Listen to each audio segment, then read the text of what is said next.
While the accusations against Michael Jackson aren't new, the specifics and the details of what Wade Robson and James Safechuck claim that he did to them have horrified so many, prompting even longtime Jackson supporters to question how this alleged abuse could have gone on for so long. And a warning once again, the allegations are disturbing. I know people all over the world are going to be in an uproar and debating whether or not Michael Jackson did these things or not, whether these two men are lying or not lying. Oprah Winfrey weighing in on Leaving Neverland, the documentary that may forever reshape the King of Pop's legacy. But for me, this moment transcends Michael Jackson. It is much bigger than any one person. This is a moment in time that allows us to see this societal corruption. It's like a scourge on humanity. It's Applehead. I was wondering maybe sometime tomorrow night we could see a movie. It comes after part 2 of the documentary where Wade Robson and James Safechuck say that Jackson groomed them for abuse by befriending their families and helping them financially, and said they would all go to prison if anyone found out about their sexual interactions. Michael told me that I had to lie. And that's what I did. I lied. I know Michael very well. I know he wouldn't do anything like that.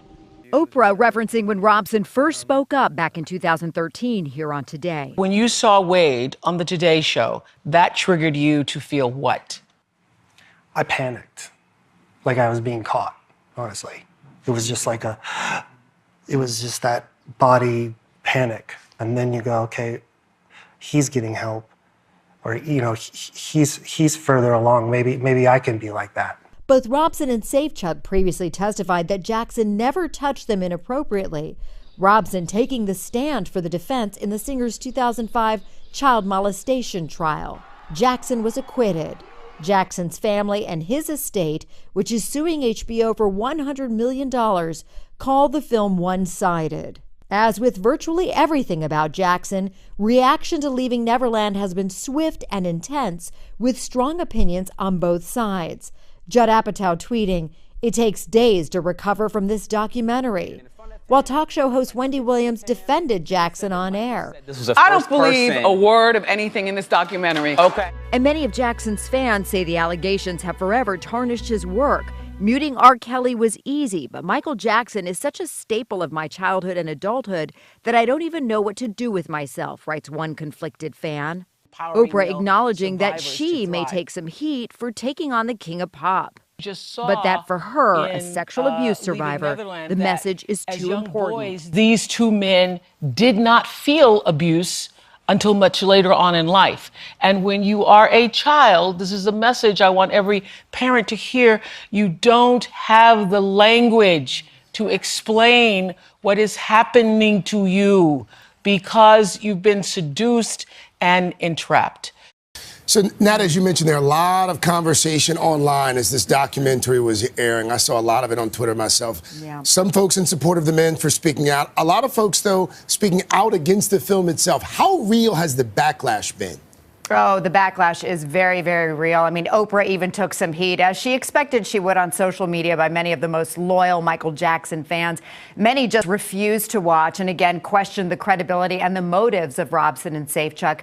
However, as the night progressed, and if you watched all 4 hours, there was a lot of support as well, you know, especially, again, from those who watched and then watched Oprah's conversation afterwards. They found it hard not to believe them, hard not to support them. It was extremely powerful and very emotional. And as Oprah said, it's a conversation that we need to be having in this Me Too era.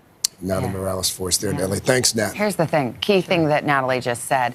A lot of the criticism is coming from people who have not watched. And I think at a minimum, if you're going to have an opinion about whether these two are telling the truth, you have to hear their story. And even folks... It includes his denials, Yes, it does. Michael Jackson's denials. So, you know, but at least hear them out if you're going to have an opinion about it. And I, you know, going in, I know you've seen almost all of the second one. I've only seen the first one.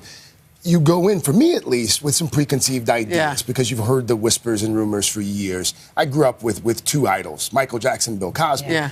You go in with these ideas and then you watch just the first 2 hours. Wow. your entire perception of Michael Jackson and the legacy. It's interesting because I covered the Michael Jackson trial in 2005 in Santa Maria, California. I remember when Wade Robson testified.